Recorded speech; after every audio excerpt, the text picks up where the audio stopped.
Once upon a time, there lived a boy named Benny. He lived with his grandmother in a quiet village far away from the city. Years ago, the village had been full of life, children running through the streets, smoke rising from every chimney, voices echoing at sunset. But one by one, people left. They moved to the cities, chasing brighter lights and busier lives. Only a few stayed behind. Benny's grandmother was one of them. She never wanted to leave the place she called home. Now, only 3 houses remained, each standing far apart from the others, surrounded by silence and open fields. Hello, and welcome to The Quiet Mind. Before we dive into the story, relax your body, find a comfortable spot, and gently close your eyes. Listen only to my voice. Notice your breathing. Slow it down. In and out. Feel your mind becoming lighter, quieter. It may take time to learn this calmness, but with practice, it will come naturally. Now, let go of everything. Benny and the secret village. When the magic that protects us begins to fade, only the smallest heart can save it. The world felt smaller in the hidden village where Benny lived. Only 3 houses stood among the misty hills, their chimneys breathing soft smoke into the cool air. Life moved slowly here. Chickens clucked in the yard. His grandmother hummed old songs while cooking, and the sunsets painted the sky in shades of amber and rose. Benny didn't mind the quiet. In this protected corner of the world, time seemed to pause, allowing childhood to linger just a little longer. He didn't yet know that all sanctuaries eventually ask us to step beyond their borders. But one evening, as the orange sky melted into purple twilight, something changed. A faint light flickered near the old well, delicate, uncertain, like a candle struggling against the wind. Benny's curiosity pulled him closer, his heart beating a little faster with each step. The light rose into the air, spinning and shimmering until it transformed into a tiny spirit with wings that caught the moonlight like dewdrops. Fireflies danced around them as the spirit spoke, its voice soft but urgent. Benny, the village you live in holds an old secret. It's time you knew the truth. Some truths find us when we're ready, not when we're comfortable. The forgotten promise under the pale glow of the moon. The spirit revealed what had been hidden for generations. The village was protected by ancient magic, a spell woven long ago to keep it safe from the chaos of the outside world. But that magic was fading. The protective heart of the village, buried deep within the forest of whispers, was cracking. "Why is it breaking?" Benny whispered. "Because people forgot," the spirit said. Its light dimming slightly, forgot to remember, forgot to care with intention. Magic doesn't die, it fades when we stop believing it matters. Without it, the village would vanish like mist in the morning sun. Everything Benny loved, his grandmother's laughter, the warmth of home, the safety of his small world, would dissolve into memory. Benny's breath caught in his throat.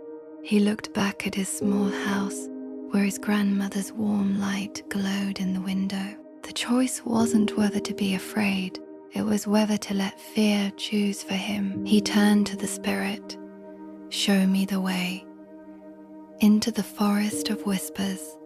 The forest was alive with mystery. Shadows shifted between the trees, and whispers echoed from nowhere and everywhere at once. Voices of those who had walked this path before, or perhaps the doubts that live in every heart facing the unknown. The spirit's golden dust lit the path ahead, but Benny's hands still trembled. He had never been this far from home. Each step was a small act of courage, repeated. The deeper they went, the louder the whispers became. Some sounded like warnings, others like encouragement. Benny realized he was hearing echoes of every choice he'd ever made, every moment he'd chosen love over comfort, bravery over safety. The forest wasn't trying to scare him, it was showing him who he was. Soon they reached it, the door of memory. A moss-covered stone gate stood before them, ancient symbols glowing faintly across its surface. The spirit hovered beside it and spoke. To open it, you must offer something you love and something you fear. Benny stared at the gate. Most doors require keys. This one required truth. His fingers found the small carved bird in his pocket, the one his grandmother had made for him when he was little. It was his most treasured possession, worn smooth from years of being held. To give it up meant releasing a piece of his childhood, admitting that some things must be left behind to move forward. He held it out, then spoke the harder part aloud. I'm scared of being alone. The words hung in the air, vulnerable and raw, but speaking fear aloud doesn't make stronger. It makes it manageable, real, something that can be faced rather than hidden. The gate rumbled. Light poured from the cracks in the stone, slowly, trembling with ancient weight. It began to open. Beyond the gate, Benny could see nothing but golden light, warm, inviting, and utterly terrifying. The spirit turned to him one last time. What lies beyond will test everything you think you know about love, about courage, about what it means to protect something precious. Are you ready? Benny took a breath, then another. He thought of his grandmother's warm kitchen, the safety of his small world, the child he had been just hours ago. Then he stepped forward into the light. Before we continue, consider what you've witnessed. The hidden village represents innocence, that protected space where we're sheltered from harsh truths. But no sanctuary lasts forever. The spirit is the call to adventure, the voice of destiny that finds us when transformation is necessary, not when it's convenient. The forest of whispers embodies uncertainty and self-discovery. Every hero must walk through their own dark forest, confronting the unknown parts of themselves. The door of memory asks the most profound question: what are you willing to sacrifice, and what are you willing to admit about yourself? True courage isn't fearlessness, it's vulnerability. The carved bird symbolizes childhood itself, precious, irreplaceable, and ultimately something we must release to grow. What Benny offers isn't just an object and a confession. It's the acknowledgement that becoming who we need to be requires letting go of who we were. Benny discovered that his peaceful village was protected by fading ancient magic. Guided by a mysterious spirit, he ventured into the forest of whispers and faced the door of memory, offering both what he loved most and his deepest fear. Now, he steps through into the unknown. Beyond the door, the golden light enveloped Benny like warm water, and for a moment he felt weightless, suspended between worlds. When his feet touched solid ground again, he found himself in a glowing cave filled with crystals that hummed with energy, each one holding fragments of memories. Births and deaths, celebrations and sorrows, promises made and kept. The air itself felt alive, charged with something ancient and powerful. At the center of it all lay a stone heart, massive and cracked, its light flickering like a dying star. Fissures ran across its surface like rivers of darkness, and with each pulse, Benny could feel it growing weaker.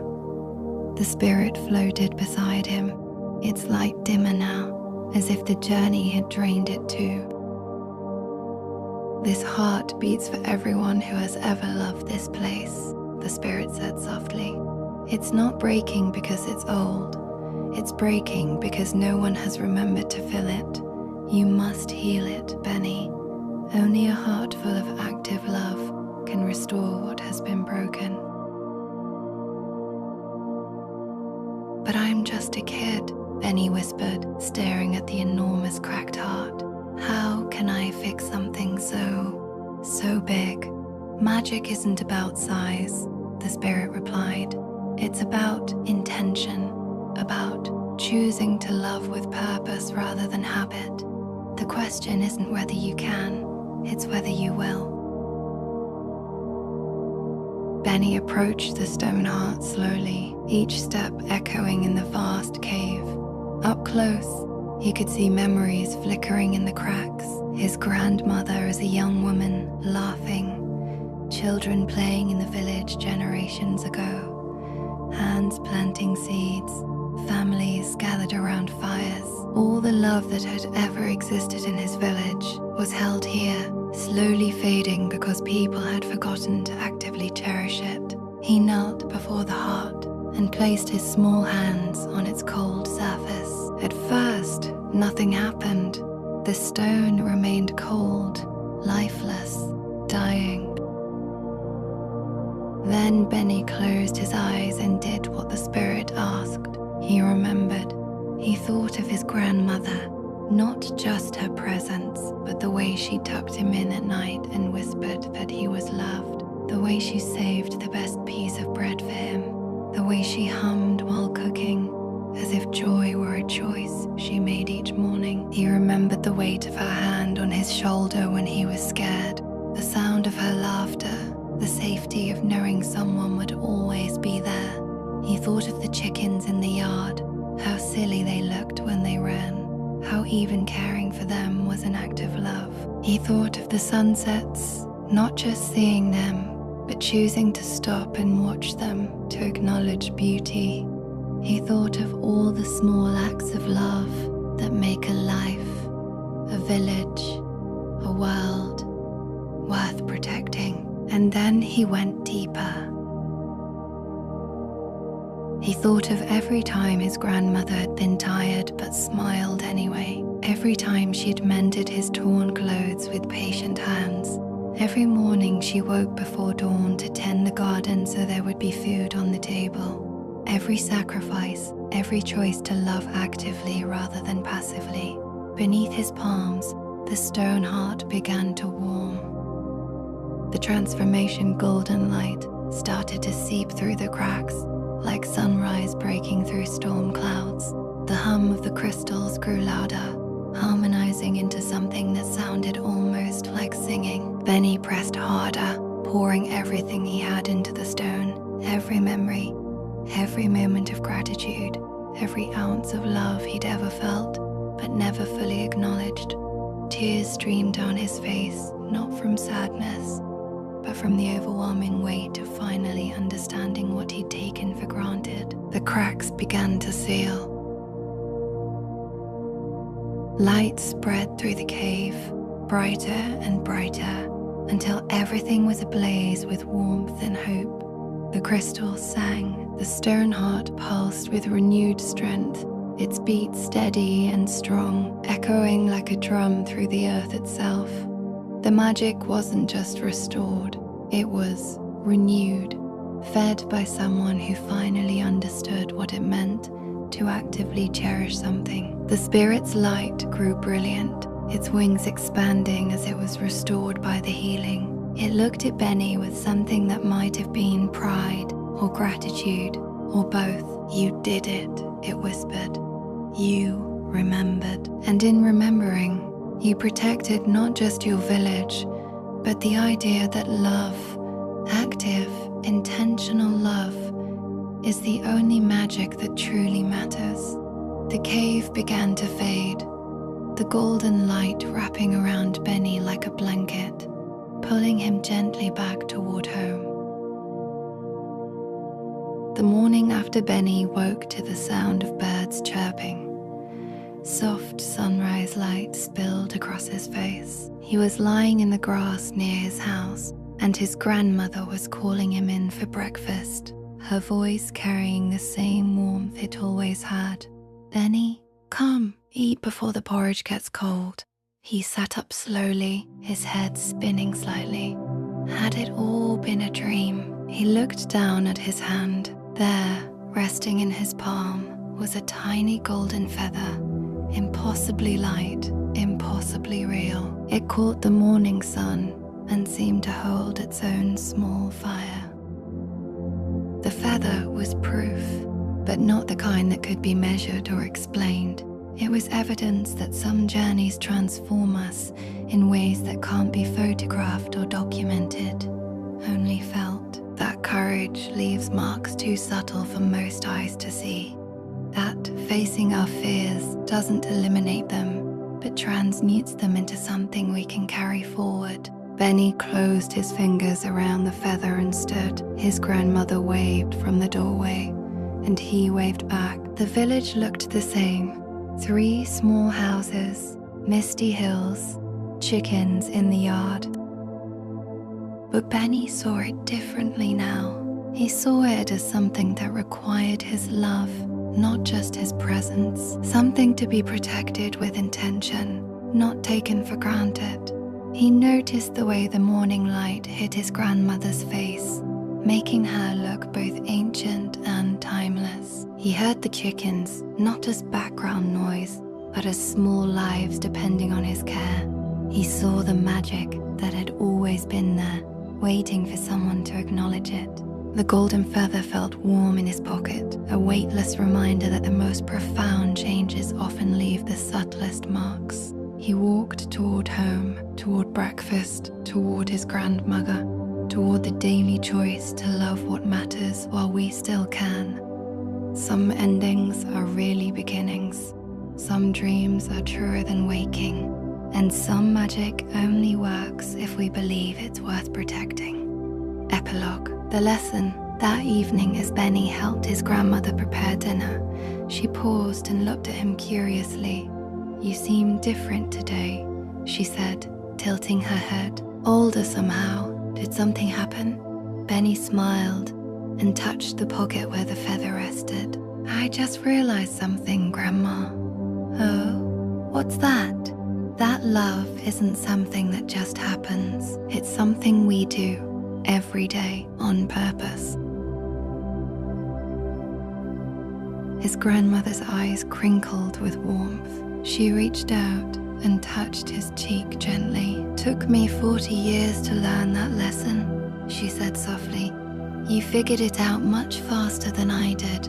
She returned to stirring the pot, humming that same old song. But now Benny understood. The humming wasn't mindless. It was intentional joy, chosen moment by moment. He pulled out the golden feather and looked at it one more time before tucking it away safely. The spirit had been right. The village held an old secret, and the secret was this: magic doesn't protect us. We protect magic, and we do it by choosing every single day to love what we have while we still have it. The deeper meaning, who is Benny? Benny is all of us at the threshold between innocence and awareness. The moment when we realize that the safe, small world we've known cannot last forever unless we choose to protect it.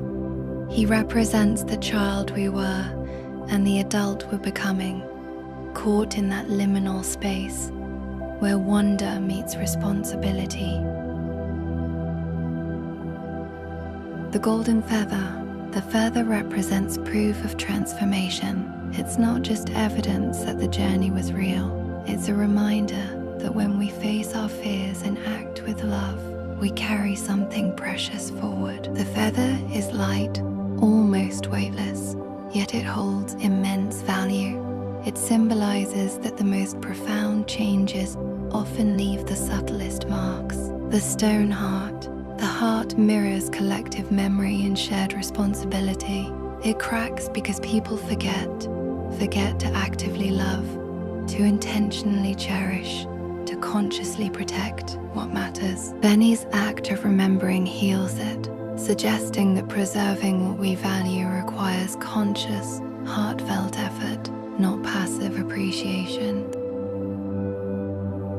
What the story wants to tell you that love is not passive. It's an active choice made daily to remember and cherish what matters. That courage isn't the absence of fear, but the willingness to be vulnerable. That magic exists in the space between belief and proof, and we choose which side to stand on. That growing up doesn't mean abandoning wonder. It means becoming its guardian. The village will fade without intention. The heart will crack without active love. And we, like Benny, must choose every day to be the ones who remember. Thank you for joining Benny on his journey. May you find your own golden feather, and may you remember to love what matters while you still can. If this tale brought you peace, consider subscribing for more stories like this and share it with someone